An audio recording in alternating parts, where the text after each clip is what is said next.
So ಇದು current market ಸಿನಾರಿಯೋಗು ಈ pattern ಬಹಳ ಅಂದ್ರೆ ಬಹಳ ಹೆಲ್ಪ್ ಆಗುತ್ತೆ. ಆದ್ರೆ ಜನ ಇಲ್ಲಿ ಮಾಡೋ ಮಿಸ್ಟೇಕ್ ಏನು ಅಂತ ಹೇಳಿದ್ರೆ ಜಾಸ್ತಿ ನೇಮ್ಸ್ ಅನ್ನ ಬೈಹರ್ಟ್ ಮಾಡೋದಕ್ಕೆ ಹೋಗ್ತಾರೆ. ನೇಮ್ಸ್ ಬೈಹರ್ಟ್ ಮಾಡೋ ಅವಶ್ಯಕತೆ ಇಲ್ಲ. ಇದರಲ್ಲಿ ಎಂಗಲ್ಫಿಂಗ್ ಅಂದ್ರೆ ಏನು, ಹ್ಯಾಮರ್, ತುಂಬಾ ಡಿಫ್ರೆಂಟ್ ಟೈಪ್ಸ್ ಆಫ್ ಪ್ಯಾಟರ್ನ್ಸ್ ಬರುತ್ತೆ. ಆದ್ರೆ ಇಲ್ಲಿ ನನಗೆ ಯಾವ್ದೋ ಒಂದು ಕ್ಯಾಂಡಲ್ ನೋಡಿದ ತಕ್ಷಣ ಆ ಕ್ಯಾಂಡಲ್ ಅಲ್ಲಿ ಬೈಯರ್ ಗೆದ್ದಿದನ ಅಥವಾ ಸೆಲ್ಲರ್ ಗೆದ್ದಿದನ ಅಂತ ಹೇಳಕ್ ಬರ್ತಾ ಇದೆ ಅಂದ್ರೆ ದಟ್ ಇಸ್ ಮೋರ್ ದನ್. ದೊಡ್ಡ ಗ್ರೀನ್ ಬಾಡಿ ಇದೆ ಅಂತ ಹೇಳಿದ್ರೆ ಬೈಯರ್ ಗೆದ್ದಿದ್ದಾರೆ ಅಂತ, ದೊಡ್ಡ ರೆಡ್ ಬಾಡಿ ಇದೆ ಅಂತ ಹೇಳಿದ್ರೆ ಅರ್ಥ ಏನು ಅಂದ್ರೆ ಸೆಲ್ಲರ್ ಗೆದ್ದಿದ್ದಾರೆ ಅಂತ. ಸಿಂಪಲ್ ವರ್ಡ್ಸ್ ಅಲ್ಲಿ ನಾನು ಕ್ಯಾಂಡಲ್ ಸ್ಟಿಕ್ಸ್ ಅನ್ನ ಅರ್ಥ ಮಾಡ್ಕೊಬೇಕು ಅಂದ್ರೆ ಅವತ್ತಿನ ದಿನ ಕಂಪ್ಲೀಟ್ ಆಗಿ ಬೈಯರ್ ಕಂಟ್ರೋಲ್ ಇದಾರೆ ಈ ಸ್ಟಾಕ್ ಅಲ್ಲಿ ಅನ್ನೋದನ್ನ ಇಂಡಿಕೇಶನ್ ಕೊಡ್ತಾ ಇದೆ.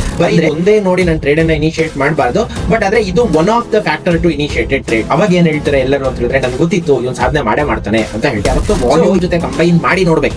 ವಾಲ್ಯೂಮ್ ನೋಡಿದ್ರೆ ಬರೀ ಕ್ಯಾಂಡಲ್ ಸ್ಟಿಕ್ಸ್ ನೋಡಿದ್ರೆ ಅದು ವರ್ಕೌಟ್ ಆಗುತ್ತೆ ಅಂದ್ರೆ ಡೆಫಿನೆಟ್ಲಿ ವರ್ಕೌಟ್ ಆಗಲ್ಲ. ಅದನ್ನ ಯಾವ ತರ ನೋಡ್ಬೇಕು ಅಂದ್ರೆ ನಾನು ನೆಕ್ಸ್ಟ್ ವಿಡಿಯೋದಲ್ಲಿ ಪ್ರಾಕ್ಟಿಕಲ್ ಆಗಿ ಅದನ್ನ ನಿಮಗೆ ಎಕ್ಸ್ಪ್ಲೇನ್ ಮಾಡ್ತೀನಿ. ಸೊ ಇದ್ರ ಬಗ್ಗೆ ನಿಮಗೆ ಕಂಪ್ಲೀಟ್ ಆಗಿ ಪ್ರಾಕ್ಟಿಕಲ್ ವಿಡಿಯೋ ಬೇಕು ಅಂತ ಹೇಳಿದ್ರೆ ಪ್ರಾಕ್ಟಿಕಲ್ಸ್ ಅಂತ ಕಮೆಂಟ್ ಮಾಡಿ, ಸೊ ದಟ್ ನನಗೆ ನೆಕ್ಸ್ಟ್ ಪ್ರಾಕ್ಟಿಕಲ್ ವಿಡಿಯೋ ಮಾಡೋದಕ್ಕೆ ಒಳ್ಳೆ ಮೋಟಿವೇಶನ್ ಇರುತ್ತೆ.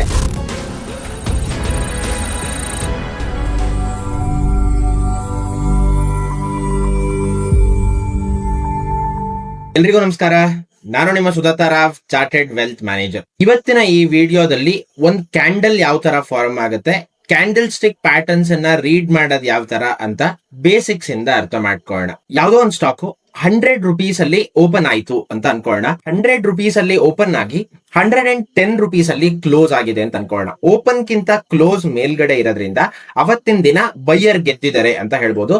ಈ ದಿನ ಗ್ರೀನ್ ಕಲರ್ ಕ್ಯಾಂಡಲ್ ಫಾರ್ಮ್ ಆಗುತ್ತೆ. ಓಪನ್ 100 rupees ಆಯ್ತು, ಆದ್ರೆ ಮಾರ್ಕೆಟ್ ಕ್ಲೋಸ್ ಆಗ್ಬೇಕಾದ್ರೆ 90 rupees ಅಲ್ಲಿ ಕ್ಲೋಸ್ ಆಯ್ತು. 10 ರೂಪಾಯಿ ಬಿದ್ದೋಯ್ತು, 10 ರೂಪಾಯಿ ಬಿದ್ದಿದೆ ಅಂತ ಹೇಳಿದ್ರೆ ಅವತ್ತಿನ ದಿನದ ಕ್ಯಾಂಡಲ್ ರೆಡ್ ಕಲರ್ ಕ್ಯಾಂಡಲ್ ಆಗಿ ಕ್ಲೋಸ್ ಆಗುತ್ತೆ. ಯೂಶಲಿ ಕ್ಯಾಂಡಲ್ ಸ್ಟಿಕ್ಸ್ ಅಲ್ಲಿ 2 ಡೇಟಾ ಪಾಯಿಂಟ್ ಇರುತ್ತಾ ಅಂತ ಹೇಳಿದ್ರೆ ಅಲ್ಲ, 4 ಡೇಟಾ ಪಾಯಿಂಟ್ ಇರುತ್ತೆ. ಒಂದೇನು ಅಂದ್ರೆ ಓಪನ್, ಕ್ಲೋಸ್ ಮತ್ತೆ ಹೈ ಮತ್ತೆ ಲೋ. ಈ 4 ಡೇಟಾ ಪಾಯಿಂಟ್ ನಮಗೆ ಕ್ಯಾಂಡಲ್ ಸ್ಟಿಕ್ಸ್ ಇಂದ ಸಿಗುತ್ತೆ. ಓಪನ್ ಆಗಿರೋದು 100 rupees ಅಲ್ಲಿ, ಕ್ಲೋಸ್ ಆಗಿರೋದು 110 ಅಲ್ಲಿ ಆದ್ರೆ ಮಾರ್ಕೆಟ್ ಓಪನ್ ಆದಾಗ ಲೆಟ್ಸ್ ಸೇ ಒಂದ್ ಸ್ವಲ್ಪ 100 rupees ಅಲ್ಲಿ ಓಪನ್ ಆಗಿ ಸೀದಾ ಕೆಳಗಡೆ 90 rupees ತನಕ ಹೋಯ್ತು ಅಂತ ಅನ್ಕೊಳ್ಳೋಣ. ಒಂದು ಲೋನ ಫಾರ್ಮ್ ಮಾಡ್ತು, ಅಲ್ಲಿಂದ ಬೈಯರ್ಸ್ ಬಂದ್ರು, ಸೀದಾ ಸ್ಟಾಕ್ ಅನ್ನ ಮೇಲ್ಗಡೆ ತಗೊಂಡೋದ್ರು, 110 ತನಕ ತಗೊಂಡೋದ್ರು. ಆದ್ರೆ ಮೇಲ್ಗಡೆ ಕ್ಲೋಸ್ ಆಗ್ಲಿಲ್ಲ. ಅದಾದ್ಮೇಲೆ ಸ್ವಲ್ಪ ಕೆಳಗಡೆ ಬಂದು 105 ನಲ್ಲಿ ಕ್ಲೋಸ್ ಆಯ್ತು. ಓಪನ್ ಆಗಿರೋದು 100 ರೂಪಾಯಿನಲ್ಲಿ, ಕ್ಲೋಸ್ ಆಗಿರೋದು 105 ರೂಪಾಯಿನಲ್ಲಿ. ಗೆದ್ದಿರೋದು ಯಾರು? ಬೈಯರ್. ಕೆಳಗಡೆ ಹೋಗಿರೋದು ಎಷ್ಟು ಕೆಳಗೆ ಹೋಯ್ತು ಅಂದ್ರೆ 90 ರೂಪಾಯಿ ತನಕ ಕೆಳಗಡೆ ಹೋಯ್ತು. ಅದಾದ್ಮೇಲೆ ಎಷ್ಟು ಮೇಲ್ಗಡೆ ಹೋಗಿದೆ ಅಂತ ಹೇಳಿದ್ರೆ 110 ತನಕ ಮೇಲ್ಗಡೆ ಹೋಗಿದೆ. ಇವಾಗ ಈ ತರ ಆಗ್ಬೇಕಾದ್ರೆ ಓಪನ್ ಮತ್ತೆ ಕ್ಲೋಸ್ ಗೆ ನಾವ್ ಏನ್ ಮಾಡ್ತೀವಿ ಅಂದ್ರೆ ಓಪನ್ ಅಂಡ್ ಕ್ಲೋಸ್ ಗೆ ಈ ತರ ಇಲ್ಲೊಂದು ರೆಕ್ಟಾಂಗ್ಯುಲರ್ ಬಾಡಿನ ಡ್ರಾ ಮಾಡ್ತೀವಿ. ಅದಾದ್ಮೇಲೆ ಕ್ಲೋಸ್ ಮತ್ತೆ ಲೋ ಮತ್ತೆ ಹೈ ಮತ್ತೆ ಕ್ಲೋಸ್ ಗೆ ನಾವೇನ್ ಮಾಡ್ತೀವಿ ಅಂದ್ರೆ ಒಂದು ವಿಕ್ ಅನ್ನ ಡ್ರಾ ಮಾಡ್ತೀವಿ. ಈ ತರ ಒಂದು ಕ್ಯಾಂಡಲ್ ಏನಾಗುತ್ತೆ ಅಂದ್ರೆ ಫಾರ್ಮ್ ಆಗುತ್ತೆ. ಇವಾಗ ಈ ಸಿಂಪಲ್ ವರ್ಡ್ಸ್ ಅಲ್ಲಿ ನಾನು ಕ್ಯಾಂಡಲ್ ಸ್ಟಿಕ್ಸ್ ಅನ್ನ ಅರ್ಥ ಮಾಡ್ಕೊಬೇಕು ಅಂದ್ರೆ ಲೆಟ್ಸ್ ದೊಡ್ಡ ಗ್ರೀನ್ ಬಾಡಿ ಇದೆ ಅಂತ ಹೇಳಿದ್ರೆ ಬೈಯರ್ ಗೆದ್ದಿದ್ದಾರೆ ಅಂತ, ದೊಡ್ಡ ರೆಡ್ ಬಾಡಿ ಇದೆ ಅಂತ ಹೇಳಿದ್ರೆ ಅರ್ಥ ಏನು ಅಂದ್ರೆ ಸೆಲ್ಲರ್ ಗೆದ್ದಿದ್ದಾರೆ ಅಂತ. ವಿಕ್ ಏನನ್ನ ಇಂಡಿಕೇಟ್ ಮಾಡುತ್ತೆ ಅಂದ್ರೆ ಆ ದಿನದ ರೇಂಜ್ ಅಲ್ಲಿ ತನಕ ಹೋಗಿತ್ತು ಮಾರ್ಕೆಟ್, ಆದ್ರೆ ಅಲ್ಲಿ ಸರ್ವೈವ್ ಆಗದೆ ಮಾರ್ಕೆಟ್ ಏನ್ ಮಾಡಿದೆ ಅಂದ್ರೆ ಓಪಾಸ್ ಮೇಲ್ಗಡೆಗೆ ಬಂದಿದೆ ಅಂತ ಇಂಡಿಕೇಶನ್ ಅನ್ನ ಕೊಡುತ್ತೆ. ಈ ಕ್ಯಾಂಡಲ್ ಸ್ಟಿಕ್ಸ್ ಅಲ್ಲಿ ಏನಾಗುತ್ತೆ ಅಂದ್ರೆ ತುಂಬಾ different types of candle stick patterns ಬರುತ್ತೆ. Very good candle stick pattern ಯಾವ್ದು ಅಂತ ಹೇಳಿದ್ರೆ that is a bullish marubozu ಅಂತ ಕರಿತೀವಿ. ಮಾರುಬೋಜು ಅಂತ ಹೇಳಿದ್ರೆ ಇದನ್ನ ಅರ್ಥ ಮಾಡ್ಕೊಬೇಕು ಅಂದ್ರೆ ಒಂದು ಕ್ರಿಕೆಟ್ ಎಕ್ಸಾಂಪಲ್ ಕೊಡ್ತೀನಿ. ಲೆಟ್ಸ್ ಎ ಮತ್ತೆ ಬಿ ಇಬ್ರು ಟೀಮ್ ಕ್ರಿಕೆಟ್ ಆಡ್ತಾ ಇದ್ದಾರೆ. ಆದ್ರೆ ಟೀಮ್ ಎ ಏನ್ ಮಾಡಿದ್ದಾರೆ ಅಂದ್ರೆ ಸ್ಟಾರ್ಟಿಂಗ್ ಇಂದ ಎಂಡ್ ತನಕ ಫುಲ್ ಡಾಮಿನೇಷನ್ ಮಾಡಿದ್ದಾರೆ. ಎಲ್ಲೂ ಟೀಮ್ ಬಿ ಗೆ ಅಪ್ಪರ್ ಹ್ಯಾಂಡ್ ಅನ್ನ ಹೋಗೋದಕ್ ಬಿಡ್ಲೇ ಇಲ್ಲ ಅಂತ ಅನ್ಕೊಳ್ಳೋಣ. ಅಂದ್ರೆ ಅರ್ಥ ಏನು, ಅವತ್ತಿನ ದಿನ ಮಾರ್ಕೆಟ್ ಎಲ್ಲಿ ಓಪನ್ ಆಗಿತ್ತೋ ಅದೇ ಲೋ. ಓಪನ್ ಆದಾಗಿಂದ ಬೈಯರ್ ಸೀದಾ ಸ್ಟಾಕ್ ಅನ್ನ ಮೇಲ್ಗಡೆ ತಗೊಂಡೋಗಿ ಎಲ್ಲಿ ತನಕ ತಗೊಂಡೋಗಿದ್ದಾರೆ ಅಂದ್ರೆ ಕ್ಲೋಸಿಂಗ್ ಪಾಯಿಂಟ್ ಹೈ ಪಾಯಿಂಟ್. ಯಾವ ಪಾಯಿಂಟ್ ಅಲ್ಲಿ ಕ್ಲೋಸ್ ಆಯ್ತೋ ಅದೇ ಹೈ. ಇದೇನ್ ಇಂಡಿಕೇಶನ್ ಕೊಡ್ತಾ ಇದೆ ಅಂದ್ರೆ ಅವತ್ತಿನ ದಿನ ಕಂಪ್ಲೀಟ್ ಆಗಿ ಬೈಯರ್ ಕಂಟ್ರೋಲ್ ಇದಾರೆ ಈ ಸ್ಟಾಕ್ ಅಲ್ಲಿ ಅನ್ನೋದನ್ನ ಇಂಡಿಕೇಶನ್ ಕೊಡ್ತಾ ಇದೆ. ಅಂದ್ರೆ ಮೇಲ್ಗಡೆನೂ ವಿಕ್ಕಿಲ್ಲ, ಕೆಳಗಡೆನೂ ವಿಕ್ಕಿಲ್ಲ, ಬರೀ ಬಾಡಿ ಮಾತ್ರ ಇರೋ ಕ್ಯಾಂಡಲ್ಗೆ ನಾವೇನಂತ ಕರಿತೀವಿ ಅಂತ ಹೇಳಿದ್ರೆ ಮಾರುಬೋಜು ಅಂತ ಕರಿತೀವಿ. ಆದ್ರೆ ಜನ ಇಲ್ಲಿ ಮಾಡೋ ಮಿಸ್ಟೇಕ್ ಏನು ಅಂತ ಹೇಳಿದ್ರೆ ಜಾಸ್ತಿ ನೇಮ್ಸ್ ಅನ್ನ ಬೈಹರ್ಟ್ ಮಾಡೋದಕ್ಕೆ ಹೋಗ್ತಾರೆ. ನೇಮ್ಸ್ ಬೈಹರ್ಟ್ ಮಾಡೋ ಅವಶ್ಯಕತೆ ಇಲ್ಲ. ಇದರಲ್ಲಿ ಎಂಗಲ್ಫಿಂಗ್ ಅಂದ್ರೆ ಏನು, ಹ್ಯಾಮರ್, ತುಂಬಾ ಡಿಫ್ರೆಂಟ್ ಟೈಪ್ಸ್ ಆಫ್ ಪ್ಯಾಟರ್ನ್ಸ್ ಬರುತ್ತೆ. ಆದ್ರೆ ಇಲ್ಲಿ ನನಗೆ ಯಾವ್ದೋ ಒಂದು ಕ್ಯಾಂಡಲ್ ನೋಡಿದ ತಕ್ಷಣ ಆ ಕ್ಯಾಂಡಲ್ ಅಲ್ಲಿ ಬೈಯರ್ ಗೆದ್ದಿದನ ಅಥವಾ ಸೆಲ್ಲರ್ ಗೆದ್ದಿದನ ಅಂತ ಹೇಳಕ್ ಬರ್ತಾ ಇದೆ ಅಂದ್ರೆ that is more than enough. ಈ ಕ್ಯಾಂಡಲ್ ಅಲ್ಲಿ ದೊಡ್ಡ ಬಾಡಿ ಇದೆ, ಓಪನ್ ಆದಾಗಿಂದ ಕ್ಲೋಸ್ ಆಗೋ ತನಕನೂ ಗ್ರೀನ್ ಅಲ್ಲೇ ಕ್ಲೋಸ್ ಆಗ್ತಾ ಇದೆ. ಇದು ಮೇಲ್ಗಡೆನೂ ವಿಕ್ಕಿಲ್ಲ, ಕೆಳಗಡೆನೂ ವಿಕ್ಕಿಲ್ಲ. ಅಂದ್ರೆ ಬೈಯರ್ ಕಂಪ್ಲೀಟ್ ಡಾಮಿನೆನ್ಸ್ ಅನ್ನ ಈ ಕ್ಯಾಂಡಲ್ ತೋರಿಸುತ್ತೆ. ಬರೀ ಇದು ಒಂದೇ ನೋಡಿ ನಾನು ಟ್ರೇಡ್ ಅನ್ನ ಇನಿಷಿಯೇಟ್ ಮಾಡಬಾರ್ದು, ಬಟ್ ಆದ್ರೆ ಇದು one of the factor to initiated trade. So ಇಲ್ಲಿಂದ ಬೈಯರ್ ಡಾಮಿನೆನ್ಸ್ ಬರೋ ಚಾನ್ಸಸ್ ಜಾಸ್ತಿ ಇದೆ ಅನ್ನೋ ಇಂಡಿಕೇಶನ್ ಇದು ಕೊಡ್ತಾ ಇದೆ. ಇದ್ರ ಜೊತೆ ಟ್ರೆಂಡ್ ಅನ್ನ ಮರ್ಜ್ ಮಾಡಬೇಕು, ಅದನ್ನ ನಾನು ಪ್ರಾಕ್ಟಿಕಲ್ ವಿಡಿಯೋದಲ್ಲಿ ನಾನು ಕಂಬೈನ್ ಮಾಡಿ ಹೇಳ್ಕೊಡ್ತೀನಿ. ಫೈನ್. ಇದಾದ್ಮೇಲೆ ಇದು ಬುಲ್ಲಿಶ್ ಮಾರುಬೋಸು. ಬೇರಿಶ್ ಮಾರುಬೋಸು ಯಾವ ತರ ಇರುತ್ತೆ ಅಂತ ಹೇಳಿದ್ರೆ, ಅಲ್ಲಿ ಟೀಮ್ ಎ ಫುಲ್ ಡಾಮಿನೆನ್ಸ್ ಇದೆ, ಇಲ್ಲಿ ಟೀಮ್ ಬಿ ಫುಲ್ ಡಾಮಿನೆನ್ಸ್ ಇದೆ. 100 ರೂಪಾಯಿನಲ್ಲಿ ಓಪನ್ ಆಯ್ತು, ಓಪನ್ ಆಗಿರೋದೇ ಹೈ ಮಾರ್ಕೆಟ್ಗೆ, ಓಪನ್ ಆದಾಗಿಂದ ಬೀಳ್ತಾನೆ ಇದೆ. ಎಲ್ಲಿ ತನಕ ಬಿತ್ತು? 90 ರೂಪಾಯಿ ತನಕ ಬಿತ್ತು. 90 ರೂಪಾಯಿ ತನಕ ಬಿತ್ತು, 90 ರೂಪಾಯಿನೇ ಲೋ ಅಂತ ಅನ್ಕೊಳ್ಳೋಣ. ಅವಾಗ ಯಾವ ಕ್ಯಾಂಡಲ್ ಫಾರ್ಮ್ ಆಗುತ್ತೆ ಅಂದ್ರೆ ಬೇರಿಶ್ ಮಾರುಬೋಸು ಕ್ಯಾಂಡಲ್ ಸ್ಟಿಕ್ ಫಾರ್ಮ್ ಆಗುತ್ತೆ. ಸೊ ಇದೇನ್ ಇಂಡಿಕೇಶನ್ ಕೊಡ್ತಾ ಇದೆ ಅಂತ ಹೇಳಿದ್ರೆ ಕಂಪ್ಲೀಟ್ ಸೆಲ್ಲರ್ ಡಾಮಿನೆನ್ಸ್ ಇರುವಂತ ಕ್ಯಾಂಡಲ್ ಇದು ಅಂತ ಹೇಳ್ಬೋದು. ಇದಾದ್ಮೇಲೆ ನೆಕ್ಸ್ಟ್ ಕ್ಯಾಂಡಲ್ ಸ್ಟಿಕ್ ಪ್ಯಾಟರ್ನ್ ಯಾವುದು ಅಂದ್ರೆ ದಟ್ ಇಸ್ ಹ್ಯಾಮರ್. ಹ್ಯಾಮರ್ ಅಂದ್ರೆ ಅರ್ಥ ಏನು? ಸುತ್ತಿಗೆ. ಇದನ್ನ ನಾವು ಯಾವ ತರ ಅರ್ಥ ಮಾಡ್ಕೊಳ್ಳೋಣ ಅಂದ್ರೆ ಸಿಂಪಲ್ ಸ್ಟೋರಿ ಮೂಲಕ ಅರ್ಥ ಮಾಡ್ಕೊಳ್ಳೋಣ. ಲೆಟ್ಸ್ ಸೇ ಲೈಫ್ ಅಲ್ಲಿ ಈ ಲೆವೆಲ್ ಅಲ್ಲಿ ಇದೀವಿ, ಏನೋ ಒಂದು ಕಾರಣಾಂತರದಿಂದ ಕೆಳಗಡೆಗೆ ಬಿದ್ದೋದ್ವಿ.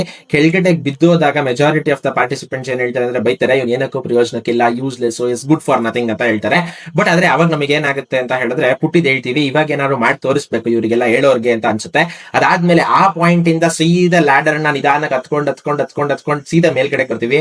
ಯಾವ ಲೆವೆಲ್ ಅಲ್ಲಿ ಮುಂಚೆ ಇದ್ವೋ ಅದೇ ಲೆವೆಲ್ ಅಲ್ಲೇ ಇದ್ರೆ ಮಜಾ ಬರಲ್ಲ, ಅದಕ್ಕಿಂತ ಮೇಲ್ಗಡೆ ಹೋಗಿ ಟಾಪ್ ಅಲ್ಲಿ ಕ್ಲೋಸ್ ಆದ್ವಿ ಅಂತ ಅನ್ಕೊಳ್ಳೋಣ. ಅವಾಗ ಏನ್ ಹೇಳ್ತಾರೆ ಎಲ್ಲರೂ ಅಂತ ಹೇಳಿದ್ರೆ, ನನ್ಗೆ ಗೊತ್ತಿತ್ತು ಇವ್ನು ಸಾಧನೆ ಮಾಡ್ತಾನೆ ಅಂತ ಹೇಳ್ತಾರೆ. ಸೊ ಇವಾಗ ನಾವೇನ್ ಅರ್ಥ ಮಾಡ್ಕೊಬೇಕು ಇಲ್ಲಿ ಅಂತ ಹೇಳಿದ್ರೆ, ಫಸ್ಟ್ 100 ರೂಪೀಸ್ ಅಲ್ಲಿ ಓಪನ್ ಆಯ್ತು, ಅದಾದ್ಮೇಲೆ ಸೀದಾ ಕೆಳಗಡೆ 90 ರೂಪೀಸ್ ತನಕ ಹೋಯ್ತು ಮಾರ್ಕೆಟ್. ಆದ್ರೆ 90 ರೂಪೀಸ್ ಅಲ್ಲಿ ಅಲ್ಲಿಂದ ಬೈಯಿಂಗ್ ಪ್ರೆಷರ್ ಬಂದು ಸೀದಾ ಮಾರ್ಕೆಟ್ 100ಗೂ ಬಂದು ಅದಕ್ಕಿಂತ ಮೇಲ್ಗಡೆ 110 ಅಲ್ಲಿ ಕ್ಲೋಸ್ ಆಯ್ತು ಅಂತ ಅನ್ಕೊಳ್ಳೋಣ. ಅವಾಗ ಏನಾಗುತ್ತೆ ಅಂತ ಹೇಳಿದ್ರೆ ಕಂಪ್ಲೀಟ್ ಬೈಯರ್ ಡಾಮಿನೆನ್ಸ್ ಇರುವಂತ ಕ್ಯಾಂಡಲ್ ಅಂತ ನಾವು ಇದರಲ್ಲಿ ಹೇಳ್ಬೋದು. ಇದ್ರ ಜೊತೆ ಫಸ್ಟ್ ಏನಾಯ್ತು ಅಂದ್ರೆ ಸೆಲ್ಲರ್ ಸೋತ, ಯಾಕಂದ್ರೆ ಲೋವರ್ ವಿಕ್ ಬಂದಿದೆ, ಕೆಳಗಡೆ ವಿಕ್ ಬಂದಿದೆ, ಸೆಲ್ಲರ್ ಸೋತಿದ್ದಾನೆ. ಸೆಲ್ಲರ್ ಸೋತು ಅದ್ರ ಜೊತೆಗೆ ಟಾಪ್ ಅಲ್ಲಿ ಕ್ಲೋಸ್ ಆಗಿದ್ದಾನೆ. ಇದು ಒಂದು ಸ್ಟ್ರಾಂಗ್ ರಿವರ್ಸಲ್ ಪ್ಯಾಟರ್ನ್ ಅಂತ ಹೇಳ್ಬೋದು. ಯಾಕೆ? ಫುಲ್ ಕೆಳಗಡೆ ಹೋಗಿತ್ತು ಕ್ಯಾಂಡಲ್, ಆದ್ರೆ ಕೆಳಗಡೆ ಕ್ಲೋಸ್ ಆಗದೆ ಟಾಪ್ ಅಲ್ಲಿ ಕ್ಲೋಸ್ ಆಗಿದೆ. So it doesn't matter where you start, ನೀವ್ ಎಲ್ಲಿ ಸ್ಟಾರ್ಟ್ ಮಾಡ್ತಾ ಇದ್ದೀರಾ ಮ್ಯಾಟರ್ ಆಗಲ್ಲ. ಬಟ್ ಆದ್ರೆ ಫಿನಿಶ್ ಮಾಡ್ಬೇಕಾದ್ರೆ always finish it like Dhoni. ಈ ಹ್ಯಾಮರ್ ಕ್ಯಾಂಡಲ್ ಸ್ಟಿಕ್ ಹೆಂಗೆ ಅಂತ ಹೇಳಿದ್ರೆ this is like finishing it like Dhoni kind of candle. ಅಂದ್ರೆ ಅರ್ಥ ಏನು? ಕೆಳಗ್ ಬಿದ್ರು ಪರವಾಗಿಲ್ಲ, ಅದಾದ್ಮೇಲೆ ಸೀದಾ ಮೇಲ್ಗಡೆ ಬಂದು ಟಾಪ್ ಅಲ್ಲಿ ಕ್ಲೋಸ್ ಮಾಡುವಂತ ಕೆಪಾಸಿಟಿ ಇದೆ ಅಂತ ಹೇಳಿದ್ರೆ that is a very good candle. Open ಎಲ್ಲಾಗುತ್ತೆ ಅನ್ನೋದಕ್ಕಿಂತ ಜಾಸ್ತಿ ಮ್ಯಾಟರ್ ಆಗೋದೇನು ಅಂತ ಹೇಳಿದ್ರೆ ಎಲ್ಲಿ ಕ್ಲೋಸ್ ಆಗ್ತೀವಿ, ಆ ಕ್ಯಾಂಡಲ್ ಎಲ್ಲಿ ಕ್ಲೋಸ್ ಆಗುತ್ತೆ ಅದು ಬಹಳ ಅಂದ್ರೆ ಬಹಳ ಮ್ಯಾಟರ್ ಆಗುತ್ತೆ. ಈ ಹ್ಯಾಮರ್ ಏನ್ ಇಂಡಿಕೇಶನ್ ನ ಕೊಡ್ತಾ ಇದೆ ಅಂತ ಹೇಳಿದ್ರೆ ಈ ಕ್ಯಾಂಡಲ್ ರಿವರ್ಸಲ್, ಮಾರ್ಕೆಟ್ ಇಲ್ಲಿಂದ ರಿವರ್ಸಲ್ ಆಗೋ ಚಾನ್ಸಸ್ ಜಾಸ್ತಿ ಇದೆ ಅನ್ನೋ ಇಂಡಿಕೇಶನ್ ನ ಹ್ಯಾಮರ್ ಕೊಡ್ತಾ ಇದೆ. ರೀಸನ್ ಏನು? ಇದನ್ನ ನಾವು ಯಾವತ್ತೋ ವಾಲ್ಯೂಮ್ ಜೊತೆ ಕಂಬೈನ್ ಮಾಡಿ ನೋಡ್ಬೇಕು. ವಾಲ್ಯೂಮ್ ನೋಡಿದ್ರೆ ಬರೀ ಕ್ಯಾಂಡಲ್ ಸ್ಟಿಕ್ಸ್ ನೋಡಿದ್ರೆ ಅದು ವರ್ಕೌಟ್ ಆಗುತ್ತೆ ಅಂದ್ರೆ ಡೆಫಿನೆಟ್ಲಿ ವರ್ಕೌಟ್ ಆಗಲ್ಲ. ಅದನ್ನ ಯಾವ ತರ ನೋಡ್ಬೇಕು ಅಂತ ನಾನು ನೆಕ್ಸ್ಟ್ ವಿಡಿಯೋದಲ್ಲಿ ಪ್ರಾಕ್ಟಿಕಲ್ ಆಗಿ ಅದನ್ನ ನಿಮಗೆ ಎಕ್ಸ್ಪ್ಲೇನ್ ಮಾಡ್ತೀನಿ. ಬಟ್ ಆದ್ರೆ ಫಸ್ಟ್ ಇವತ್ತಿನ ಕ್ಲಾಸ್ ಅಲ್ಲಿ ಒಂದು ಕ್ಯಾಂಡಲ್ ಯಾವ ತರ ಇರುತ್ತೆ ಅನ್ನೋದನ್ನ ಅರ್ಥ ಮಾಡ್ಕೊಳ್ಳೋಣ. ಥಿಯರಿ ಪಾರ್ಟ್ ಅನ್ನ ನಾನು ಕರೆಕ್ಟ್ ಆಗಿ ಅರ್ಥ ಮಾಡ್ಕೊಂಡು ನಾನು ಪ್ರಾಕ್ಟಿಕಲ್ಸ್ ಮಾಡೋದಕ್ಕೆ ಸಾಧ್ಯನೇ ಇಲ್ಲ. ಸೊ ಇವತ್ತಿನ ಕ್ಲಾಸ್ ಅಲ್ಲಿ ಥಿಯರಿನ ಕರೆಕ್ಟ್ ಆಗಿ ಅರ್ಥ ಮಾಡ್ಕೊಳ್ಳೋಣ. ನೆಕ್ಸ್ಟ್ ವಿಡಿಯೋದಲ್ಲಿ ನಾನು ನಿಮಗೆ ಇದ್ರ ಬಗ್ಗೆ ಪ್ರಾಕ್ಟಿಕಲ್ ಆಗಿ ಲೈವ್ ಚಾರ್ಟ್ ಅಲ್ಲಿ ನಾನು ನಿಮಗೆ ಇದನ್ನು ತೋರಿಸ್ತೀನಿ. ಫೈನ್. ಇವಾಗ ಇದಾದ್ಮೇಲೆ next candle stick pattern, hammer ಇನ ಅಪೋಸಿಟ್ ಕ್ಯಾಂಡಲ್ ಸ್ಟಿಕ್ ಪ್ಯಾಟರ್ನ್ ಯಾವ್ದು ಅಂದ್ರೆ that is like shooting star ಅಂತ ಹೇಳ್ಬೋದು. ಶೂಟಿಂಗ್ ಸ್ಟಾರ್ ಹೆಂಗೆ ಅಂದ್ರೆ ಫುಲ್ ಮೇಲ್ಗಡೆ ಇದೀವಿ, ಫುಲ್ ಮೇಲ್ಗಡೆ ಹೋಗ್ತಾ ಇದ್ದಂಗೂ ಏನಾಗುತ್ತೆ ಯೂಶಲಿ ಹ್ಯೂಮನ್ಸ್ಗೆ ಅಂತ ಹೇಳಿದ್ರೆ ಈಗೋ ಬಿಲ್ಡ್ ಆಗೋದಕ್ಕೆ ಸ್ಟಾರ್ಟ್ ಆಗುತ್ತೆ. ಎಲ್ಲಿ ಈಗೋ ಬಿಲ್ಡ್ ಆಗುತ್ತೋ ಅಲ್ಲಿ ಕತೆ ಮುಗೀತು. ಸೀದಾ ಟಾಪ್ ಅಲ್ಲಿ ಇದೀವಿ, ಅದಾದ್ಮೇಲೆ ಏನಾಯ್ತು ಅಂದ್ರೆ ಸೀದಾ ಅಲ್ಲಿಂದ ಮಾರ್ಕೆಟ್ ಕೆಳಗಡೆ ಬಿತ್ತು. ಎಲ್ಲಿದ್ವೋ ಅದಕ್ಕಿಂತನೂ ಕೆಳಗಡೆಗೆ ಬಂದು ಮಾರ್ಕೆಟ್ ಕ್ಲೋಸ್ ಆಯ್ತು. ಮೇಲ್ಗಡೆ ವಿಕ್ಕಿದೆ. ಲೆಟ್ಸ್ 100 ರೂಪೀಸ್ ಅಲ್ಲಿ ಸ್ಟಾಕ್ ಏನಾಗಿತ್ತು ಅಂತ ಹೇಳಿದ್ರೆ ಓಪನ್ ಆಯ್ತು, ಅದಾದ್ಮೇಲೆ 110 ತನಕ ಮೇಲ್ಗಡೆ ಹೋಯ್ತು. ಆ ಪ್ರೈಸ್ ಅಲ್ಲಿ ಯಾರು ಬೈ ಮಾಡೋದಕ್ಕೆ ರೆಡಿನೇ ಇಲ್ಲ, ಅಲ್ಲಿ ಈಗ ಹೈಯೆಸ್ಟ್ ಪಾಯಿಂಟ್ ಅಲ್ಲಿ ಇರುತ್ತೆ. ಅದಾದ್ಮೇಲೆ ಅಲ್ಲಿಂದ ಮಾರ್ಕೆಟ್ ಏನಾಯ್ತು ಅಂದ್ರೆ ಕೆಳಗಡೆ ಬಂದು 100ಗಿಂತನೂ ಕೆಳಗಡೆ 90 ರೂಪೀಸ್ ಅಲ್ಲಿ ಕ್ಲೋಸ್ ಆಯ್ತು. ಸೊ ಈಗ ಒಳ್ಳೇದಲ್ಲ, ಈ ಶೂಟಿಂಗ್ ಸ್ಟಾರ್ ಕ್ಯಾಂಡಲ್ ಬಂದ್ರು ಮಾರ್ಕೆಟ್ಗೆ ಒಳ್ಳೇದಲ್ಲ. ಯಾಕೆ ಅಂದ್ರೆ ಇಲ್ಲಿ ಇವಾಗ ಬೈಯರ್ ಸೋಲ್ತಾ ಇದ್ದಾನೆ. ಓಪನ್ ಕಿಂತ ಕ್ಲೋಸ್ ಲೋಯೆಸ್ಟ್ ಪಾಯಿಂಟ್ ಅಲ್ಲಿ ಕ್ಲೋಸ್ ಆಗಿದೆ. ನಾನು ಲಾಸ್ಟ್ ಗೆ ಹೇಳಿದೆ, ಎಲ್ಲಿ ಓಪನ್ ಆಗ್ತೀವಿ ಮ್ಯಾಟರ್ ಆಗಲ್ಲ, ಎಲ್ಲಿ ಕ್ಲೋಸ್ ಆಗ್ತಾ ಇದೀವಿ ಅದು ತುಂಬಾ ಮ್ಯಾಟರ್ ಆಗುತ್ತೆ. ಸೊ ಕ್ಲೋಸಿಂಗ್ ಲೋಯೆಸ್ಟ್ ಪಾಯಿಂಟ್ ಅಲ್ಲಿ ಆಗ್ತಾ ಇದೆ ಅಂತ ಹೇಳಿದ್ರೆ ಆ ಕ್ಯಾಂಡಲ್ ಒಳ್ಳೆ ಕ್ಯಾಂಡಲ್ ಅಲ್ಲ. ಯಾರ ಪರ್ಸ್ಪೆಕ್ಟಿವ್ ಅಲ್ಲಿ? ಬೈಯರ್ ಪರ್ಸ್ಪೆಕ್ಟಿವ್ ಅಲ್ಲಿ this is not A good candle ಅಂತ ಹೇಳ್ಬೋದು. ಇದಾದ್ಮೇಲೆ ನೆಕ್ಸ್ಟ್ ಕ್ಯಾಂಡಲ್ ಸ್ಟಿಕ್ ಪ್ಯಾಟರ್ನ್ ಏನು ಅಂದ್ರೆ bullish engulfing pattern. Bullish engulfing pattern ಅಲ್ಲಿ ಏನಾಗುತ್ತೆ ಅಂದ್ರೆ ಹ್ಯೂಜ್ ಆಗಿ ರೆಡ್ ಕ್ಯಾಂಡಲ್ಸ್ ಬರ್ತಾ ಇರುತ್ತೆ, ರೆಡ್ ಕ್ಯಾಂಡಲ್ಸ್ ಬೀಳ್ತಾ ಇದೆ ಮಾರ್ಕೆಟ್. ಅದಾದ್ಮೇಲೆ ಪ್ರೀವಿಯಸ್ ಡೇ ಇನ ರೆಡ್ ಕ್ಯಾಂಡಲ್ ಅನ್ನ ನೆಕ್ಸ್ಟ್ ಗ್ರೀನ್ ಕ್ಯಾಂಡಲ್ ಏನ್ ಮಾಡುತ್ತೆ ಅಂದ್ರೆ ಪೂರ್ತಿ ತಿಂದ ಹಾಕ್ಬಿಡುತ್ತೆ. ಈ ಪೂರ್ತಿ ತಿಂದ ಹಾಕಿದೆ ಅಂದ್ರೆ ಅರ್ಥ ಏನು, ಒಂದು ರೆಡ್ ಕಲರ್ ಬಾಡಿ ಇದೆ, ಆ ರೆಡ್ ಕಲರ್ ಬಾಡಿನ ಗ್ರೀನ್ ಕಲರ್ ಬಾಡಿ ಏನ್ ಮಾಡಿದೆ ಅಂದ್ರೆ ಪೂರ್ತಿ ಎನ್ಗಲ್ಫ್ ಮಾಡಿದೆ, ಪೂರ್ತಿ ತಿಂದಾಕ್ಬಿಟ್ಟಿದೆ. ಆ ತರ ತಿಂದಾಕಿದ್ರೆ ಎಲ್ಲಿ ತನಕ ಸೆಲ್ಲರ್ಸ್ ಡಾಮಿನೆನ್ಸ್ ಇದ್ರು, ಆದ್ರೆ ಎಂಗಲ್ಫಿಂಗ್ ಕ್ಯಾಂಡಲ್ ಬಂದ ತಕ್ಷಣ ಯಾರ ಡಾಮಿನೆನ್ಸ್ ಜಾಸ್ತಿ ಆಯ್ತು ಅಂದ್ರೆ ಬೈಯರಿನ ಡಾಮಿನೆನ್ಸ್ ಜಾಸ್ತಿ ಆಯ್ತು ಅನ್ನೋದನ್ನ ನಾವಿಲ್ಲಿ ಹೇಳ್ಬೋದು. ಸೊ ಇಲ್ಲಿಂದ ಮಾರ್ಕೆಟ್ ಏನಾಗ್ಬೋದು ಅಂದ್ರೆ ರಿವರ್ಸಲ್ ಆಗುವಂತ ಚಾನ್ಸಸ್ ಜಾಸ್ತಿ ಇದೆ ಅನ್ನೋ ಇಂಡಿಕೇಶನ್ ನ ತೋರಿಸ್ತಾ ಇದೆ. ಬೇರಿಶ್ ಎಂಗಲ್ಫಿಂಗ್ ಹೆಂಗೆ ಅಂತ ಹೇಳಿದ್ರೆ ಹ್ಯೂಜ್ ಬೈಯಿಂಗ್ ಆಗ್ತಾ ಇದೆ, ಬೈಯಿಂಗ್ ಅದಾದ್ಮೇಲೆ ಒಂದಿನ ಏನಾಯ್ತು ಅಂತ ಹೇಳಿದ್ರೆ ಆ ಪ್ರೀವಿಯಸ್ ಡೇ ಬೈಯಿಂಗ್ ಕ್ಯಾಂಡಲ್ ಕಿಂತ ಮೇಲ್ಗಡೆ ಕ್ಯಾಂಡಲ್ ಓಪನ್ ಆಗಿ ಪೂರ್ತಿ ಗ್ರೀನ್ ಕ್ಯಾಂಡಲ್ ನ ಒಂದೇ ದಿನದ ರೆಡ್ ಕ್ಯಾಂಡಲ್ ಕಂಪ್ಲೀಟ್ ಆಗಿ ಕ್ಲೋಸ್ ಮಾಡಿದೆ ಅಂದ್ರೆ ಬೇರಿಶ್ ಎಂಗಲ್ಫಿಂಗ್ ಆಗಿದೆ ಅಂತ ಅರ್ಥ. ಸೊ ಬೇರಿಶ್ ಎಂಗಲ್ಫಿಂಗ್ ಆಗಿದ್ರೆ ರೆಡ್ ಕಲರ್ ಕ್ಯಾಂಡಲ್ ಬಂದಿದೆ, ಯಾರು ಸ್ಟ್ರಾಂಗ್ ಇದಾರೆ ಅಂತ ಹೇಳಿದ್ರೆ ಸೆಲ್ಲರ್ಸ್ ಸ್ಟ್ರಾಂಗ್ ಇದಾರೆ, ಅಲ್ಲಿಂದ ಮಾರ್ಕೆಟ್ ರಿವರ್ಸಲ್ ಆಗೋ ಚಾನ್ಸಸ್ ಇದೆ. ಬಟ್ ಆದ್ರೆ ಇದನ್ನ ನಾನು ಟ್ರೆಂಡ್ ಜೊತೆಗೆ ನೋಡಿದ್ರೆ ಸಕ್ಸಸ್ ರೇಷಿಯೋ ಜಾಸ್ತಿ ಇರುತ್ತೆ, ಟ್ರೆಂಡಿನ ಜೊತೆಗೆ ನೋಡಿಲ್ಲ ಅಂದ್ರೆ ಸಕ್ಸಸ್ ರೇಷಿಯೋ ಕಡಿಮೆ ಆಗುತ್ತೆ. ಈ ಕ್ಯಾಂಡಲ್ ಸ್ಟಿಕ್ ಪ್ಯಾಟರ್ನ್ಸ್ ಅನ್ನ ಟ್ರೆಂಡ್ ಅಂಡ್ ವಾಲ್ಯೂಮ್ ಜೊತೆಗೆ ನೋಡಿದ್ರೆ ನನಗೆ ಸಕ್ಸಸ್ ರೇಷಿಯೋ ತುಂಬಾ ಅಂದ್ರೆ ತುಂಬಾ ಚೆನ್ನಾಗಿರುತ್ತೆ. ಅದನ್ನ ಯಾವ ತರ ಮಾಡಬೇಕು ಅಂತ ನಾನು ನಿಮಗೆ ಕಮಿಂಗ್ ವಿಡಿಯೋಸ್ ಅಲ್ಲಿ ಹೇಳ್ಕೊಡ್ತೀನಿ. ಸೊ ನಮ್ ಚಾನೆಲ್ಗೆ ಸಬ್ಸ್ಕ್ರೈಬ್ ಮಾಡ್ಕೊಳ್ಳಿ. ನೆಕ್ಸ್ಟ್ ಕ್ಯಾಂಡಲ್ ಸ್ಟಿಕ್ ಪ್ಯಾಟರ್ನ್ ಯಾವ್ದು ಅಂದ್ರೆ that is piercing line. Piercing line ಏನ್ ಹೇಳುತ್ತೆ ಅಂದ್ರೆ ಎಂಗಲ್ಫಿಂಗ್ ಏನ್ ಹೇಳುತ್ತೆ, ಪೂರ್ತಿ ಕ್ಯಾಂಡಲ್ ನ ರೆಡ್ ಕಲರ್ ಕ್ಯಾಂಡಲ್ ನ ಗ್ರೀನ್ ಕಲರ್ ಕ್ಯಾಂಡಲ್ ಪೂರ್ತಿ ತಿಂದಾಕಿದ್ರೆ that is bullish engulfing candle. ಆದ್ರೆ 50% ಮಾತ್ರ ತಿಂದಾಕ್ತು ಅಂತ ಅನ್ಕೊಳ್ಳೋಣ, ಗ್ರೀನ್ ಕ್ಯಾಂಡಲ್ ರೆಡ್ ಕ್ಯಾಂಡಲ್ ನ 50% ಮಾತ್ರ ತಿಂದಾಕಿದ್ರೆ that is a piercing line ಅಂತ ಹೇಳ್ಬೋದು. ನೆಕ್ಸ್ಟ್ ಪ್ರಶ್ನೆ ಬರೋದೇನು ಅಂತ ಹೇಳಿದ್ರೆ ಎಂಗಲ್ಫಿಂಗ್ ಸ್ಟ್ರಾಂಗಾ ಅಥವಾ ಪಿಯರ್ಸಿಂಗ್ ಸ್ಟ್ರಾಂಗಾ ಅನ್ನೋ ಪ್ರಶ್ನೆ ಬರುತ್ತೆ. ಎಂಗಲ್ಫಿಂಗ್ ಅಲ್ಲಿ ಏನಾಗುತ್ತೆ ಅಂದ್ರೆ ರೆಡ್ ಕಲರ್ ಬಾಡಿನ ಗ್ರೀನ್ ಕಲರ್ ಬಾಡಿ ಪೂರ್ತಿ ತಿಂದಾಕಿದೆ, ಇದರಲ್ಲಿ ಅರ್ಧ ಮಾತ್ರ ತಿಂದಾಕಿದೆ. ಸೊ ಎಂಗಲ್ಫಿಂಗ್ ಏನು ಅಂದ್ರೆ ಸ್ಟ್ರಾಂಗ್ ರಿವರ್ಸಲ್ ಪ್ಯಾಟರ್ನ್ ಅಂತ ಹೇಳ್ಬೋದು. ಯಾಕೆ ಅದ್ರಲ್ಲಿ ಪೂರ್ತಿ ತಿಂದಾಕಿದೆ, ಇದರಲ್ಲಿ ಅರ್ಧ ಮಾತ್ರ ತಿಂದಾಕಿದೆ. ಸೊ ಪಿಯರ್ಸಿಂಗ್ ಗಿಂತ ಎಂಗಲ್ಫಿಂಗ್ ಯಾವತ್ತು ಸ್ಟ್ರಾಂಗು, ಬಟ್ ಇದನ್ನ ನಾನು ಯಾವತ್ತು ವಾಲ್ಯೂಮ್ ಜೊತೆ ಕಂಪೇರ್ ಮಾಡಿ ನೋಡ್ಬೇಕು. ಇದರ ಆಪೋಸಿಟ್ ಕ್ಯಾಂಡಲ್ ಸ್ಟಿಕ್ ಪ್ಯಾಟರ್ನ್ ಯಾವ್ದು ಅಂದ್ರೆ that is dark cloud cover. Dark cloud cover ಏನ್ ಹೇಳುತ್ತೆ ಅಂದ್ರೆ ಮಾರ್ಕೆಟ್ ಮೇಲ್ಗಡೆ ಹೋಗ್ತಾ ಇದೆ, ಒಂದು ದೊಡ್ಡ ಗ್ರೀನ್ ಕಲರ್ ಕ್ಯಾಂಡಲ್ ಬಂತು, ಅದಾದ್ಮೇಲೆ ಏನಾಗಿದೆ ಅಂದ್ರೆ ಒಂದು ರೆಡ್ ಕಲರ್ ಕ್ಯಾಂಡಲ್ ಬಂದಿದೆ, ಆ ಗ್ರೀನ್ ಕಲರ್ ಕ್ಯಾಂಡಲ್ ಗಿಂತ 50% ಕೆಳಗಡೆ ಬಂದು ಕ್ಲೋಸ್ ಆಗ್ತಾ ಇದೆ. ಸೊ ಇವಾಗ ಇಲ್ಲಿ ಕಾಣಿಸ್ತಾ ಇದೆಯಲ್ಲ ಎಕ್ಸಾಕ್ಟ್ಲಿ ಅದೇ ತರ ಒಂದು ದೊಡ್ಡ ಗ್ರೀನ್ ಕಲರ್ ಕ್ಯಾಂಡಲ್ ಬಂತು, ಗ್ರೀನ್ ಕ್ಯಾಂಡಲ್ ಮಿಡ್ ಪಾಯಿಂಟ್ ಯಾವ್ದು ಅಂದ್ರೆ ಇದು, ಅದಕ್ಕಿಂತ ಕೆಳಗಡೆ ಬಂದು ರೆಡ್ ಕ್ಯಾಂಡಲ್ ಕ್ಲೋಸ್ ಆಗಿದೆ. ಸೊ ಇದು ಏನ್ ಇಂಡಿಕೇಶನ್ ಕೊಡ್ತಾ ಇದೆ ಅಂತ ಹೇಳಿದ್ರೆ ಸೆಲ್ಲರ್ ಡಾಮಿನೆನ್ಸ್ ಆಗೋದಕ್ಕೆ ಸ್ಟಾರ್ಟ್ ಆಗ್ತಾ ಇದ್ದಾರೆ ಅಂತ ನಮ್ಗೆ ಇಲ್ಲಿ ಗೊತ್ತಾಗ್ತಾ ಇದೆ. ಬಟ್ ಆದ್ರೆ ಬರೀ ಕ್ಯಾಂಡಲ್ ಸ್ಟಿಕ್ಸ್ ಒಂದೇ ಫುಲ್ ಸ್ಟೋರಿನ ನಮಗೆ ಏನ್ ಮಾಡಲ್ಲ ಅಂತ ಹೇಳಿದ್ರೆ ಹೇಳಲ್ಲ, ನಮಗೆ ಏನಿದ್ರು context important, trend and volume is a very very important thing. ಬರೀ ಒಂದು ಕ್ಯಾಂಡಲ್ ಸ್ಟಿಕ್ ನೋಡಿ ನಾನು ಕನ್ಕ್ಲೂಷನ್ ಗೆ ಬರೋದಕ್ಕಾಗಲ್ಲ, ಬಟ್ ಅದೇ this is a very good starting point ಅಂತ ಹೇಳ್ಬೋದು. ಇದಾದ್ಮೇಲೆ ನೆಕ್ಸ್ಟ್ ಕ್ಯಾಂಡಲ್ ಸ್ಟಿಕ್ ಪ್ಯಾಟರ್ನ್ ಯಾವುದು ಅಂತ ಹೇಳಿದ್ರೆ ದಟ್ ಇಸ್ ಡೋಜಿ. ಡೋಜಿ ಏನ್ ಹೇಳುತ್ತೆ ಅಂತ ಹೇಳಿದ್ರೆ ಲೆಟ್ಸ್ ಸೇ 100 ರೂಪಾಯಿನಲ್ಲಿ ಇವತ್ತು ಓಪನ್ ಆಯ್ತು ಮಾರ್ಕೆಟ್, 100 ರೂಪಾಯಿನಲ್ಲಿ ಓಪನ್ ಆಗಿ 105 ರೂಪಾಯಿ ತನಕ ಮೇಲ್ಗಡೆ ಹೋಯ್ತು, ಅದಾದ್ಮೇಲೆ ಸೀದಾ ಕೆಳಗಡೆ ಬಿತ್ತು 95 ರೂಪಾಯಿ ತನಕ ಕೆಳಗಡೆ ಬಿತ್ತು. ಅದಾದ್ಮೇಲೆ ಎಲ್ಲಿ ಓಪನ್ ಆಗಿದೆಯೋ ಅಂದ್ರೆ 100 ರೂಪಾಯಿನಲ್ಲಿ ಓಪನ್ ಆಗಿರೋ ಕ್ಯಾಂಡಲ್ ಮತ್ತೆ 100 ರೂಪಾಯಿಗೆ ಕ್ಲೋಸ್ ಆಯ್ತು ಅಂತ ಅನ್ಕೊಳ್ಳೋಣ, ಎಲ್ಲಿ ಓಪನ್ ಆಯ್ತೋ ಅಲ್ಲೇ ಕ್ಲೋಸ್ ಆಗಿದೆ. ಓಪನ್ ಕಿಂತ ಕ್ಲೋಸ್ ಮೇಲ್ಗಡೆ ಇದ್ರೆ ಬೈಯರ್ ಗೆದ್ದಿದ್ದಾನೆ ಅಂತ, ಓಪನ್ ಕಿಂತ ಕ್ಲೋಸ್ ಕೆಳಗಡೆ ಇದ್ರೆ ಸೆಲ್ಲರ್ ಗೆದ್ದಿದ್ದಾನೆ ಅಂತ, ಎಲ್ಲಿ ಓಪನ್ ಆಗಿದೆಯೋ ಅಲ್ಲೇ ಕ್ಲೋಸ್ ಆಗಿದೆ ಅಂತ ಹೇಳಿದ್ರೆ ಅರ್ಥ ಏನು ಅಂದ್ರೆ ಇಬ್ರು ಹೊಡೆದಾಡ್ತಾ ಇದ್ದಾರೆ ಅಂತ. ಬೈಯರ್ ಅಂಡ್ ಸೆಲ್ಲರ್ ಇಬ್ರು ಹೊಡೆದಾಡ್ತಾ ಇದ್ದಾರೆ. ದೊಡ್ಡವರು ಇವಾಗ ನಾರ್ಮಲ್ ರಿಟೇಲ್ ಪ್ಲೇಯರ್ ಹತ್ರ ಒಂದು ಕ್ಯಾಂಡಲ್ ನ ಫಾರ್ಮೇಶನ್ ಮಾಡೋದಕ್ಕೆ ಸಾಧ್ಯ ಇದೆಯಾ ಅಂದ್ರೆ ಸಾಧ್ಯ ಇಲ್ಲ. ಈ ಕ್ಯಾಂಡಲ್ ಫಾರ್ಮೇಶನ್ ಆಗ್ತಾ ಇರೋದು ದೊಡ್ಡವರು ಟ್ರಾನ್ಸಾಕ್ಷನ್ಸ್ ಮಾಡಿರೋದ್ರ ಪ್ರಕಾರ. ಸೊ ಈ ಡೋಜಿ ಕ್ಯಾಂಡಲ್ ಸೈಕಾಲಜಿ, ಇದರ ಹಿಂದಿನ ಸ್ಟೋರಿ ಏನು ಅಂತ ಹೇಳಿದ್ರೆ ದೊಡ್ಡವರು ಹೊಡೆದಾಡ್ತಾ ಇದ್ದಾರೆ ಅಂತ. ದೊಡ್ಡವರು ಹೊಡೆದಾಡ್ತಾ ಇರಬೇಕಾದ್ರೆ ಸಣ್ಣವ್ರು ಏನ್ ಮಾಡ್ಬೇಕು, ಸಣ್ಣವ್ರು ಸುಮ್ನೆ ಕುತ್ಕೊಂಡಿರ್ಬೇಕು. ಇಲ್ಲೇನಾದ್ರೂ ನನಗೆ ಇಲ್ಲಿಂದ ಮಾರ್ಕೆಟ್ ಮೇಲ್ಗಡೆ ಹೋಗುತ್ತೆ ಕೆಳಗಡೆ, ಯಾಕಂದ್ರೆ ಇದು ಒಂಥರ ಇನ್ ಡಿಸಿಷನ್ ಕ್ಯಾಂಡಲ್ ಅಂತ ಹೇಳ್ಬೋದು. ನಾವೇನು ಡಿಸಿಷನ್ ತಗೊಳೋದಕ್ಕೆ ಆಗಲ್ಲ. ಇವಾಗ ಮಾರುಬೋಸುನಲ್ಲಿ ಹ್ಯಾಮರ್ ಅಲ್ಲಿ ಎಲ್ಲ ಕ್ಲಿಯರ್ ಕಟ್ ಇಂಡಿಕೇಶನ್ ಇದೆ ಏನಂತ, ಬೈಯರ್ ಗೆಲ್ತಾ ಇದ್ದಾನೆ ಅಂತ. ಬಟ್ ಡೋಜಿನಲ್ಲಿ ನನಗೆ ಏನಾದ್ರೂ ಕ್ಲಿಯರ್ ಕಟ್ ಇಂಡಿಕೇಶನ್ ಇದೆಯಾ ಅಂದ್ರೆ there is no clear cut indication. ಅದಕ್ಕೋಸ್ಕರ ನಾನು ನೆಕ್ಸ್ಟ್ ಕ್ಯಾಂಡಲ್ ಗೆ ಕಾಯಬೇಕು. ನೆಕ್ಸ್ಟ್ ಕ್ಯಾಂಡಲ್ ಏನಾದ್ರೂ ಬೈಯರ್ ಗೆದ್ರೆ ಅಲ್ಲಿಂದ ಮಾರ್ಕೆಟ್ ರಿವರ್ಸಲ್ ಆಗೋ ಚಾನ್ಸಸ್ ಇರುತ್ತೆ. ನೆಕ್ಸ್ಟ್ ಕ್ಯಾಂಡಲ್ ಸೆಲ್ಲರ್ ಏನಾದ್ರೂ ಗೆದ್ರೆ ಅಲ್ಲಿಂದ ಮಾರ್ಕೆಟ್ ಮತ್ತೆ ಕೆಳಗಡೆ ಬೀಳುವಂತ ಚಾನ್ಸಸ್ ಇರುತ್ತೆ. ಸೊ ಬರೀ ಡೋಜಿ ಬಂದ ತಕ್ಷಣ ನಾನು ಇಲ್ಲಿಂದ ಮಾರ್ಕೆಟ್ ಏನೋ ಒಂದು ಡೈರೆಕ್ಷನ್ ಹೋಗುತ್ತೆ ಅಂತ ನಾನು ಪ್ರೆಡಿಕ್ಟ್ ಮಾಡೋದು ಬಹಳ ಅಂದ್ರೆ ಬಹಳ ತಪ್ಪಾಗುತ್ತೆ. ಯಾಕೆ, ದೊಡ್ಡವರು ಹೊಡೆದಾಡ್ತಾ ಇರುವಂತ ಕ್ಯಾಂಡಲ್. ಸೊ ನನಗೆ ಕನ್ಫರ್ಮೇಶನ್ ಸಿಗದೆ ನಾನು ಇಲ್ಲಿ ಏನ್ ಮಾಡಬಾರ್ದು ಅಂದ್ರೆ ಟ್ರೇಡ್ ಅನ್ನ ಇನಿಷಿಯೇಟ್ ಮಾಡಬಾರ್ದು. ಡೋಜಿನಲ್ಲಿ 2 ತರ ಡೋಜಿ ಬರುತ್ತೆ. ಒಂದು ಎಕ್ಸಾಕ್ಟ್ಲಿ ಎಲ್ಲಿ ಓಪನ್ ಆಗಿದೆಯೋ ಅಲ್ಲೇ ಕ್ಲೋಸ್ ಆಗಿದೆ, ಮಿಡ್ ಪಾಯಿಂಟ್ ಅಲ್ಲಿ ಓಪನ್ ಮತ್ತೆ ಕ್ಲೋಸ್ ಇದೆ. ಇನ್ನೊಂದ್ ಏನಾಗುತ್ತೆ ಅಂದ್ರೆ ಓಪನ್ ಮತ್ತೆ ಕ್ಲೋಸ್ ಲೋಯೆಸ್ಟ್ ಪಾಯಿಂಟ್ ಅಲ್ಲಿ ಇರುವಂತ ಚಾನ್ಸಸ್ ಇರುತ್ತೆ, ಇಲ್ಲ ಅಂದ್ರೆ ಓಪನ್ ಮತ್ತೆ ಕ್ಲೋಸ್ ಹೈಯೆಸ್ಟ್ ಪಾಯಿಂಟ್ ಇಲ್ಲಿ ಎಲ್ಲಿ ಓಪನ್ ಮತ್ತೆ ಕ್ಲೋಸ್ ಲೋಯೆಸ್ಟ್ ಪಾಯಿಂಟ್ ಅಲ್ಲಿ ಇದೆಯೋ ಅದಕ್ಕೆ ನಾವೇನಂತ ಕರಿತೀವಿ ಅಂದ್ರೆ ಗ್ರೇವ್ ಸ್ಟೋನ್ ಡೋಜಿ ಅಂತ ಕರಿತೀವಿ. ಮೇಲ್ಗಡೆ ಟಾಪ್ ವಿಕ್ ಇದೆ. ಸೊ ಇದೇನ್ ಇಂಡಿಕೇಶನ್ ಕೊಡ್ತಾ ಇದೆ ಅಂತ ಹೇಳಿದ್ರೆ ಬೈಯರ್ ವೀಕ್ ಇದಾರೆ. ಮಾರ್ಕೆಟ್ ಫುಲ್ ಮೇಲ್ಗಡೆ ಹೋಯ್ತು, ಆದ್ರೆ ಮೇಲ್ಗಡೆ ಬೈ ಮಾಡೋದಕ್ಕೆ ಯಾರು ರೆಡಿ ಇರಲಿಲ್ಲ, ಸೀದಾ ಕೆಳಗಡೆ ಬಂದು ಬಾಟಮ್ ಅಲ್ಲಿ ಕ್ಲೋಸ್ ಆಗಿದೆ ಅನ್ನೋ ಇಂಡಿಕೇಶನ್ ನ ಗ್ರೇವ್ ಸ್ಟೋನ್ ಡೋಜಿ ಕೊಡುತ್ತೆ.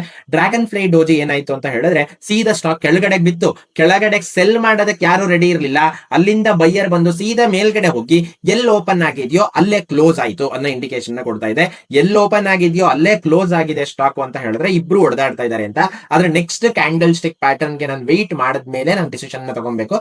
ಇನ್ ಪರ್ಟಿಕ್ಯುಲರ್ ಒಂದೇ ಕ್ಯಾಂಡಲ್ ನೋಡಿದ್ರೆ this is an in decision candle. Again ನಾನು ಇಲ್ಲಿ ಏನ್ ಹೇಳಕ್ ಇಷ್ಟಪಡ್ತೀನಿ ಅಂತ ಹೇಳಿದ್ರೆ ಕ್ಯಾಂಡಲ್ ಸ್ಟಿಕ್ಸ್ ನೇಮ್ಸ್ ಅನ್ನ ನೀವು ಬೈಯರ್ಟ್ ಮಾಡಬೇಕಾ ಅವಶ್ಯಕತೆ ಇಲ್ಲ. ಆ ಕ್ಯಾಂಡಲ್ ಅನ್ನ ನೋಡಿದ್ಮೇಲೆ ಬೈಯರ್ ಡಾಮಿನೇಷನ್ ಇದೆಯಾ, ಸೆಲ್ಲರ್ ಡಾಮಿನೇಷನ್ ಇದೆಯಾ, ಇದನ್ನ ಅರ್ಥ ಮಾಡ್ಕೊಳ್ಳೋದಕ್ಕೆ ಬಂದಿದೆ ಅಂದ್ರೆ ಇವ್ರ ಗುಡ್ ಟು ಗೋ. ನೀವು ಇಲ್ಲಿ ನೇಮ್ಸ್ ಅನ್ನ ಬೈಯರ್ಟ್ ಮಾಡಿ ಏನು ನೀವು ಇಲ್ಲಿ ಎಕ್ಸಾಮ್ ಬರೀಬೇಕಾಗಿರೋ ಅವಶ್ಯಕತೆ ಇಲ್ಲ. You have to trade. ನೀವು ಟ್ರೇಡ್ ಮಾಡಬೇಕು ಅಂತ ಹೇಳಿದ್ರೆ ಬೈಯರ್ಟ್ ಅವಶ್ಯಕತೆ ಇಲ್ಲ. ಅದ್ರ ಬದಲು ನೀವೇನ್ ಮಾಡ್ಬೇಕು ಅಂದ್ರೆ ಇದನ್ನೇ ನೀವು ಪ್ರಾಕ್ಟಿಕಲ್ ಆಗಿ ಯಾರು ಗೆಲ್ತಾ ಇದ್ದಾರೆ ಅನ್ನೋದನ್ನ ಅರ್ಥ ಮಾಡ್ಕೊಂಡ್ರೆ ಸೊ ದಟ್ ನಿಮಗೆ ಮಾರ್ಕೆಟಿನ ಅಂಡರ್ಸ್ಟ್ಯಾಂಡಿಂಗ್ ತುಂಬಾ ಅಂದ್ರೆ ತುಂಬಾ ಚೆನ್ನಾಗಿರುತ್ತೆ. ನೆಕ್ಸ್ಟ್ ಕ್ಯಾಂಡಲ್ ಸ್ಟಿಕ್ ಪ್ಯಾಟರ್ನ್ ಏನು ಅಂದ್ರೆ that is 3 white soldiers. 3 white soldiers usually ಏನಾಗುತ್ತೆ ಅಂದ್ರೆ ಮಾರ್ಕೆಟ್ ಫುಲ್ ಕೆಳಗಡೆ ಬಿದ್ದು ಮೇಲ್ಗಡೆ ಹೋಗ್ಬೇಕಾದ್ರೆ ಈ ಪ್ಯಾಟರ್ನ್ ಫಾರ್ಮೇಶನ್ ಆದ್ರೆ this is one of the very good candle stick pattern. ಯಾಕೆ ಇದನ್ನ ಹೇಳ್ತಾ ಇದ್ದೀನಿ ಅಂದ್ರೆ ಲೆಟ್ಸ್ ಸೇ ಒಂದಿನ ಡೇ 1 ಕ್ಯಾಂಡಲ್ ಬಂತು, ಈ ರೇಂಜ್ ಅಲ್ಲಿ ಇತ್ತು. ಡೇ 1 ಕಿಂತ ಡೇ 2 ಸ್ವಲ್ಪ ಮೇಲ್ಗಡೆ ಏನಾಗಿದೆ ಅಂತ ಹೇಳಿದ್ರೆ ಕ್ಲೋಸ್ ಆಗಿದೆ. ಡೇ 2 ಕಿಂತ ಡೇ 3 ಇನ್ನ ಮೇಲ್ಗಡೆ ಕ್ಲೋಸ್ ಆಗಿದೆ. ಅಂದ್ರೆ ಇದೇನ್ ಇಂಡಿಕೇಶನ್ ಕೊಡ್ತಾ ಇದೆ ಅಂದ್ರೆ ಲಾಸ್ಟ್ 3 ಡೇಸ್ ಅಲ್ಲಿ ಕಂಪ್ಲೀಟ್ ಬೈಯರ್ ಡಾಮಿನೆನ್ಸ್ ಇದೆ ಅನ್ನೋದನ್ನ ಇಂಡಿಕೇಶನ್ ಕೊಡ್ತಾ ಇದೆ. ಇದಾದ್ಮೇಲೆ ಏನಾದ್ರೂ ಟ್ರೆಂಡ್ ಚೇಂಜ್ ಆದ್ರೆ ಮತ್ತೊಂದ್ ಸ್ವಲ್ಪ ಕೆಳಗಡೆ ಬಿದ್ದು ಮೇಲ್ಗಡೆ ಹೋದ್ರೆ ನಾನು ಲಾಸ್ಟ್ ವಿಡಿಯೋದಲ್ಲಿ ಎಕ್ಸ್ಪ್ಲೈನ್ ಮಾಡಿರೋ ತರ ಡಬ್ಲ್ಯೂ ಪ್ಯಾಟರ್ನ್ ಬರುವಂತ ಸಾಧ್ಯತೆ ಜಾಸ್ತಿ ಇರುತ್ತೆ. ಸೊ ಈ ತರ ಮಾರ್ಕೆಟ್ ಫುಲ್ ಬಿದ್ದು ಮೇಲ್ಗಡೆ ಹೋಗ್ಬೇಕಾದ್ರೆ ಈ ಪ್ಯಾಟರ್ನ್ ತುಂಬಾ ಅಂದ್ರೆ ತುಂಬಾ ಚೆನ್ನಾಗಿ ವರ್ಕೌಟ್ ಆಗುತ್ತೆ. ಸೊ ಇದು ಕರೆಂಟ್ ಮಾರ್ಕೆಟ್ ಸಿನಾರಿಯೋಗೂ ಈ ಪ್ಯಾಟರ್ನ್ ಬಹಳ ಅಂದ್ರೆ ಬಹಳ ಹೆಲ್ಪ್ ಆಗುತ್ತೆ. ಸೊ ಈ ಪ್ಯಾಟರ್ನ್ ಬಂದು ಹೈಯರ್ ಹೈ ಮಾಡಕ್ಕೆ ಮಾರ್ಕೆಟ್ ಸ್ಟಾರ್ಟ್ ಮಾಡಿದಾಗ ಅವಾಗ ನಾನೇನ್ ಟ್ರ್ಯಾಕ್ ಮಾಡಿದ್ರೆ ನನಗೆ ಹೈಯೆಸ್ಟ್ ಸಕ್ಸಸ್ ರೇಷಿಯೋ ಸಿಗುವಂತ ಚಾನ್ಸಸ್ ಜಾಸ್ತಿ ಇರುತ್ತೆ. ಯಾಕೆಂದ್ರೆ ಲಾಸ್ಟ್ 3 ಡೇಸ್ ಅಲ್ಲಿ ಕನ್ಸಿಸ್ಟೆಂಟ್ ಆಗಿ ಬೈಯರ್ ಗೆದ್ದಿರುವಂತ ಕ್ಯಾಂಡಲ್ ಇದು. So clear cut buyer dominance ಇರುವಂತ ಕ್ಯಾಂಡಲ್. ಸೊ ಯೂಶಲಿ 3 ಇದ್ರದ್ದು ಆಪೋಸಿಟ್ ಕ್ಯಾಂಡಲ್ ಸ್ಟಿಕ್ ಪ್ಯಾಟರ್ನ್ ಏನು ಅಂದ್ರೆ ದಟ್ ಇಸ್ 3 ಬ್ಲಾಕ್ ಕ್ರೋಸ್, 3 ಕಪ್ಪು ಕಾಗೆ. ಸೊ ಇದೇನಾಗುತ್ತೆ ಅಂದ್ರೆ ಮಾರ್ಕೆಟ್ ಫುಲ್ ಮೇಲ್ಗಡೆ ಹೋಗಿದೆ, ಟಾಪ್ ಅಲ್ಲಿ 3 ಕ್ಯಾಂಡಲ್ಸ್ ಒಂದಕ್ಕಿಂತ ಒಂದು ದೊಡ್ಡ ಕ್ಯಾಂಡಲ್ ಬಂದಿದೆ. ಅಲ್ಲಿಂದ ಮಾರ್ಕೆಟ್ ಏನಾದ್ರೂ ಇವಾಗ ಮೇಲ್ಗಡೆ ಹೋಗಿ ಕೆಳಗಡೆ ಬಂದು ಏನಾದ್ರೂ ಎಂ ಪ್ಯಾಟರ್ನ್ ನ ಫಾರ್ಮ್ ಮಾಡಿದ್ರೆ ಅವಾಗ ಮಾರ್ಕೆಟ್ ಬೇರಿಶ್ ಆಗುವಂತ ಟ್ರೆಂಡ್ ಚೇಂಜ್ ಆಗುವಂತ ಸಾಧ್ಯತೆ ಜಾಸ್ತಿ ಇರುತ್ತೆ. ಅಗೇನ್ ಮತ್ತೆ ಹೇಳ್ತಾ ಇದ್ದೀನಿ, ಕ್ಯಾಂಡಲ್ ಸ್ಟಿಕ್ಸ್ ಒಂದೇ ಎಲ್ಲಾ ಸ್ಟೋರಿನೂ ಹೇಳಲ್ಲ, ಓವರ್ ಆಲ್ ಕಾಂಟೆಕ್ಸ್ಟ್ ಮ್ಯಾಟರ್ ಆಗುತ್ತೆ. ಸಪೋರ್ಟ್ ಲೆವೆಲ್ಸ್ ಅಲ್ಲಿ ನಾನು ಏನ್ ಮಾಡಬೇಕು ಅಂದ್ರೆ ಬುಲ್ಲಿಶ್ ಕ್ಯಾಂಡಲ್ ಸ್ಟಿಕ್ ಪ್ಯಾಟರ್ನ್ಸ್ ಅನ್ನ ನೋಡಬೇಕು. ರೆಸಿಸ್ಟೆನ್ಸ್ ಲೆವೆಲ್ ಅಲ್ಲಿ ನಾನು ಏನ್ ಮಾಡಬೇಕು ಅಂತ ಹೇಳಿದ್ರೆ ಬೇರಿಶ್ ಕ್ಯಾಂಡಲ್ ಸ್ಟಿಕ್ ಪ್ಯಾಟರ್ನ್ಸ್ ಅನ್ನ ನೋಡಬೇಕು. ಸೊ ಇದ್ರ ಬಗ್ಗೆ ನಿಮಗೆ ಕಂಪ್ಲೀಟ್ ಆಗಿ ಪ್ರಾಕ್ಟಿಕಲ್ ವಿಡಿಯೋ ಬೇಕು ಅಂತ ಹೇಳಿದ್ರೆ ಪ್ರಾಕ್ಟಿಕಲ್ಸ್ ಅಂತ ಕಮೆಂಟ್ ಮಾಡಿ, ಸೊ ದಟ್ ನನಗೆ ನೆಕ್ಸ್ಟ್ ಪ್ರಾಕ್ಟಿಕಲ್ ವಿಡಿಯೋ ಮಾಡೋದಕ್ಕೆ ಒಳ್ಳೆ ಮೋಟಿವೇಶನ್ ಇರುತ್ತೆ. Thank you.